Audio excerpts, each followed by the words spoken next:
as soon as you think that you might be selling your house, give me a call, give my team a call. And we're gonna walk you through the process of what that looks like to make sure that you don't make any mistakes that could be costly to you. We wanna give you, let's call it a world map of selling your home.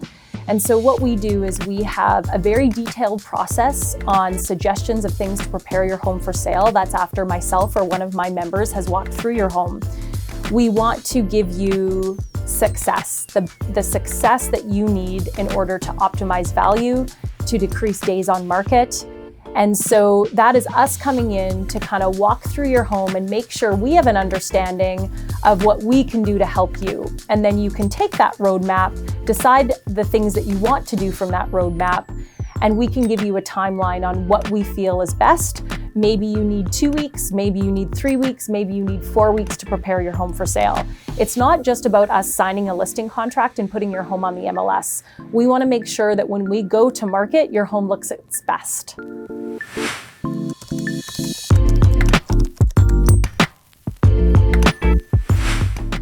Once you've decided to work with the Tanya Eklund Group, we're going to give you a game plan on what to do to get your home for sale. And it's basically 2 pages of all of the suggestions that we believe are going to help you leverage a high price and low days on market. Now, it doesn't mean you have to do every little thing. We want to eliminate any defects. We have to disclose any material latent defects. So we want to do things that would show pride of ownership to the buyer coming in at the time of the home inspection. That could be things like staining a deck, having your furnace cleaned, cleaning your carpets, having your home deep cleaned. We don't want to just sign the contract and throw your house on the market and hope it sells. We want to make sure that it photographs well. We want to make sure that it's clean. We want to make sure that when people walk through your door, they have a sense of, I want to live here. I want to raise my family here. And so our job starts as soon as that paperwork is signed, and we give you the process to make sure that it's successful.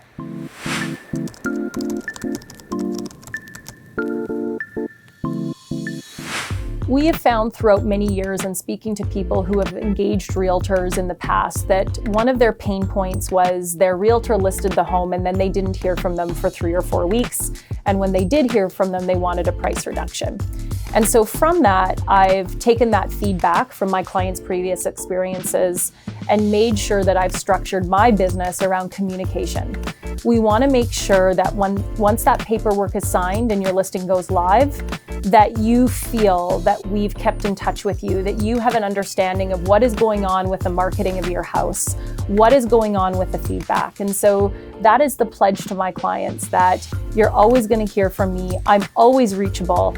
I like it when my clients still call me on the phone and not text or email me. I like that personal touch of communication.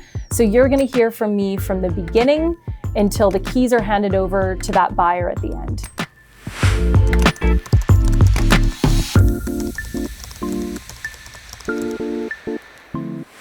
I'm primarily a listing agent, so that means the majority of the business that I do is representing sellers, and that is really what I am good at. That is really what gets me excited.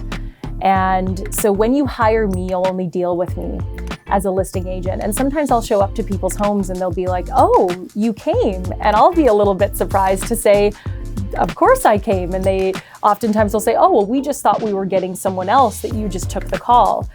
And that's not the case. If you hire me, you'll only deal with me.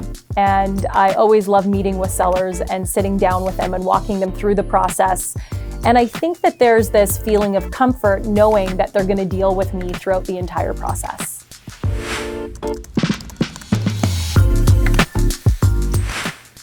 So once you've prepared your home for sale and it's listed and we get an offer, there's always this sense of excitement with my sellers.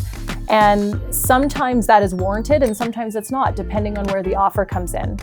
And so my job and my passion is helping you navigate through that process, whether the offer is for full list or it's 5% under list. And there is an art to negotiation. And I believe that it's me dangling little carrots to the other agent, which they will then dangle carrots to their buyer. It's me understanding your product and the area that you live in, so I can personally speak to the listings in the area and why we believe your home is what it's worth. It's making sure that the the offer to purchase is properly penned, making sure that we have in there what is needed for a successful transaction to occur. Also, before the offer comes, we want to make sure you have things like an updated real property report. A lot of sellers that I meet with that have been listed prior don't even know what that is, or say, well, my other agent didn't ask me about this. And so there are things that we make sure that are lined up. So by the time we get the offer, we have all of the information that is needed to provide that buyer and that buyer's agent. It's not just about the negotiating you the best price for your home. It's about making sure that every avenue within that offer to purchase is done properly. So when that buyer removes conditions and closing happens, we haven't missed anything that is integral to the transaction.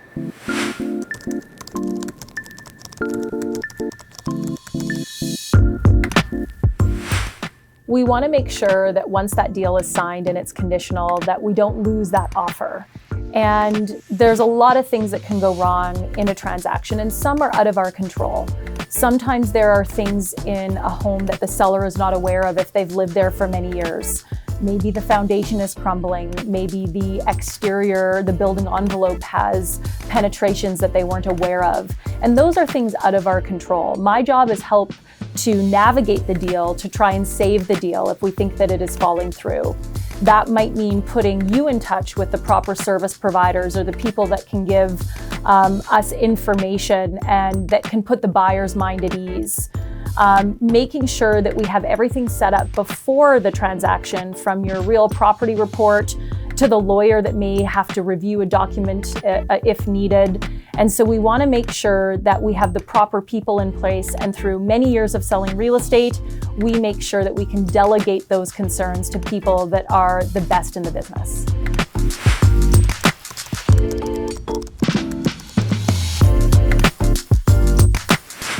Sometimes buying and selling a home is very anticlimactic, meaning you've put all this work into looking for a home or selling your home, and then it goes conditionally sold, and whether you're a buyer or a seller, there's that excitement. And then the sold stickers go on the sign and the work feels like it's done. I've prepared my home, I've sold it, or if you're a buyer, I've found my home and I'm ready to move in. But there's so much more than that after the conditions are removed and the deal is firm. So whether it is conveying all of the paperwork to our brokerage, and then our brokerage conveys all of that paperwork to your lawyer, we have to make sure that if you're a seller, that real property report gets in the hands of your lawyer, and then your lawyer will send that RPR to the buyer's lawyer. We want to make sure that if you're a seller, that all the manuals, keys, garage door openers, fobs, mailbox key is there on possession for that buyer. We want to make sure that your home is clean. I always say to the sellers that we want to make sure that you leave your home in a state that if you were purchasing it and moving into it, that you would feel happy about on possession date. And typically, as a buyer's agent, I will write into my contracts that all of our homes are professionally cleaned. And that just alleviates any concern on possession day. And I always think sometimes the sellers say, well, we don't want to pay for that process. But when it comes down to it, then they're oftentimes happy that they're not on their hands and knees scrubbing their tile and their floors the day before possession. And so after that deal goes firm, there's so many more things that have to be done. And so my team is there to send you reminders and tips throughout the process. We also have a list that we provide to you. So if you're a seller, things like canceling Canada Post, are you forwarding your mail, canceling your utilities and your taxes? And if you're a buyer, do you have to set up condo fees on a monthly basis if you're buying a condo and forwarding your mail from your last place? And so all of these little intricacies after the deal firms up that you need to know, we're there to walk you through that process.